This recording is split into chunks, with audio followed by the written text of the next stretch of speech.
absolute belter of a record, that one right there. Yes. If It's Love, Mr. Mark Knight, the Melody Men, Laura Davey.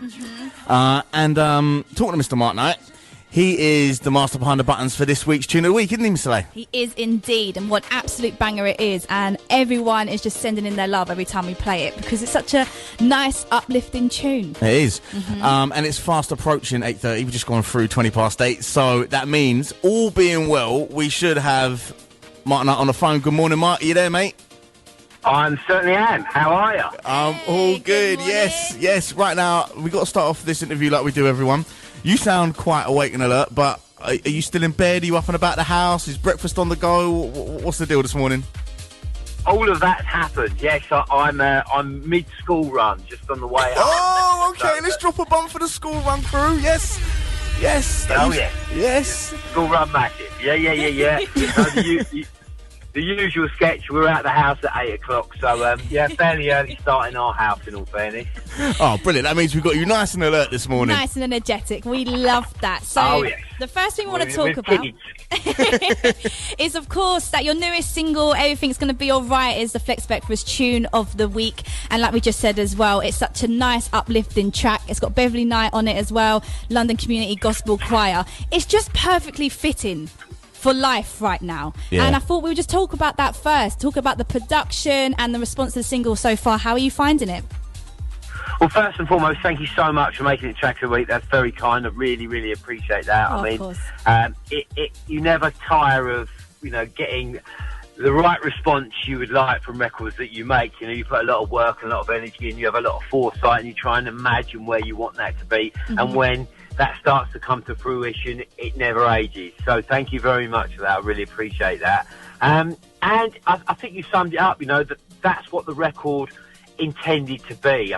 I think we as producers and musicians have a sort of responsibility to punctuate the timeline of people's lives, musically. And I felt that where we're at now, globally or locally, whatever, that we just needed a record that struck a chord from where we were, and it was very much intended to be that message without sounding, too grandiose. I wanted to really write a record that gave a glimmer of hope and, it was just a sunshine moment in people's lives.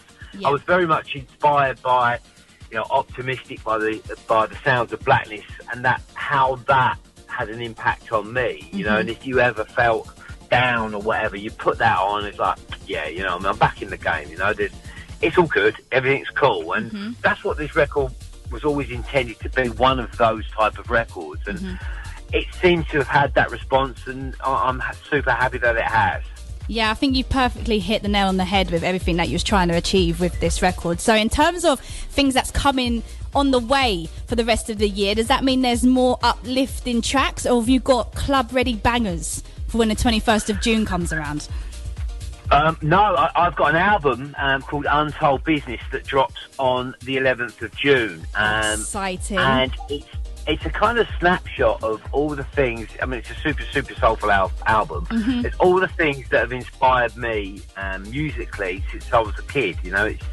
It's little snapshots and little different moments in my kind of musical journey in life. And I've tried to represent what's inspired me throughout that in this album, because I always wanted to write an album that was super musical, super soulful, coming back to where I'm from. An album that I could play to my mates and be very proud of, because they're your biggest critiques. They'll soon tell you if something's not very good. You know what I mean?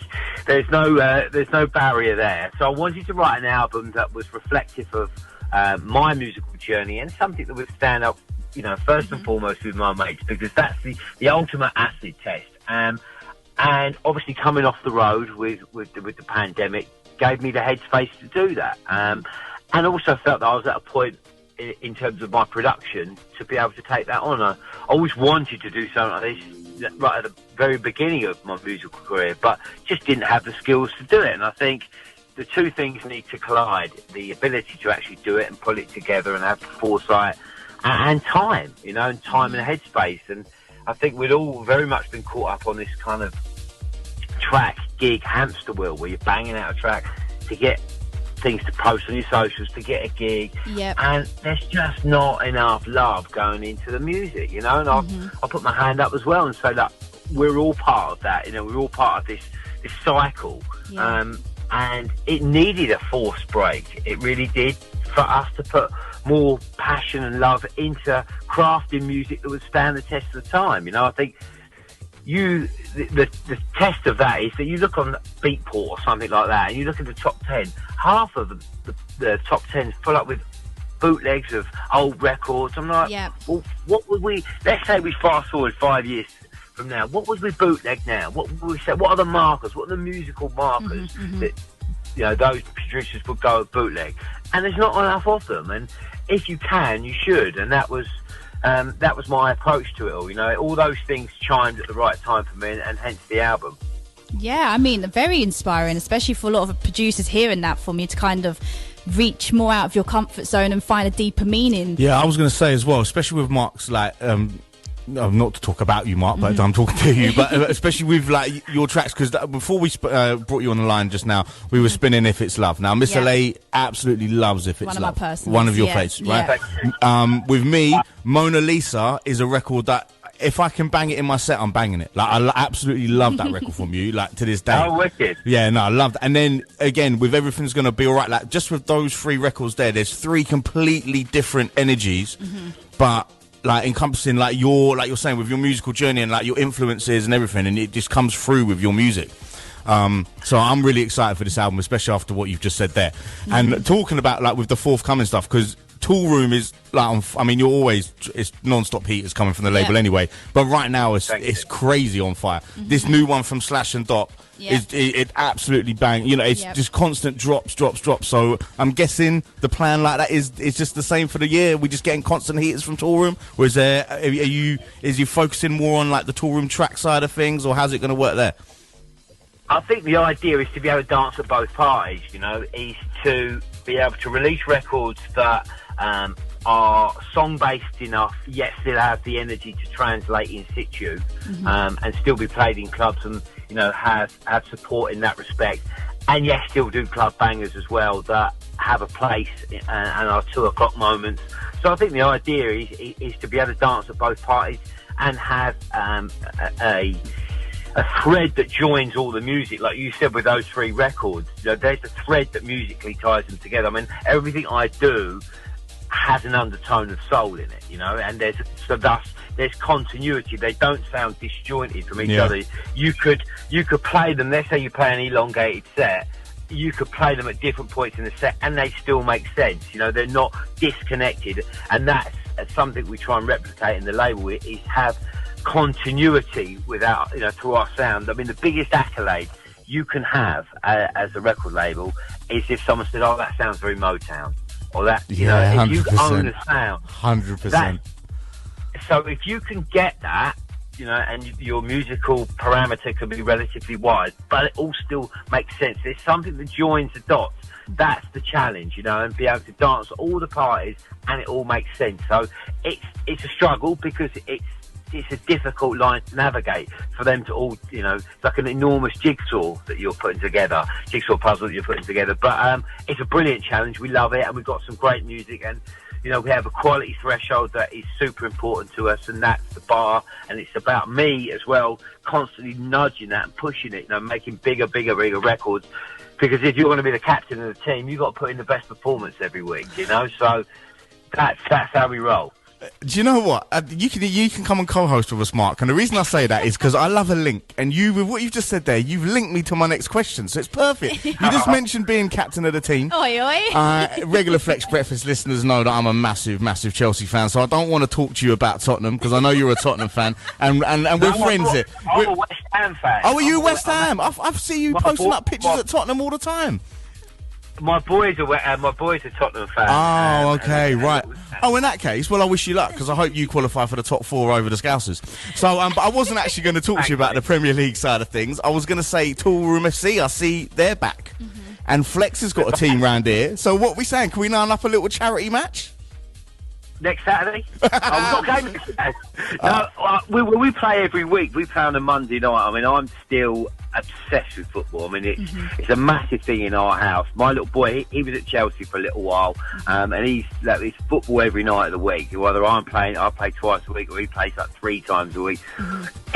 We're probably more obsessed with football than music in our house. It's great, and the two things I think are so well connected. You know, it's great when you meet football people that love music. It's a very special thing, and we're as passionate about football as we are music, and we have a football team that we play every Monday night, but we try to organise charity matches once a month, just to put back and have a bit of fun. I mean, how cool is that? If you can raise money and play football, it's brilliant. So I love it. I mean, I'm so excited about it. I can't tell you. I'm probably more excited about that than my first gig back. You know?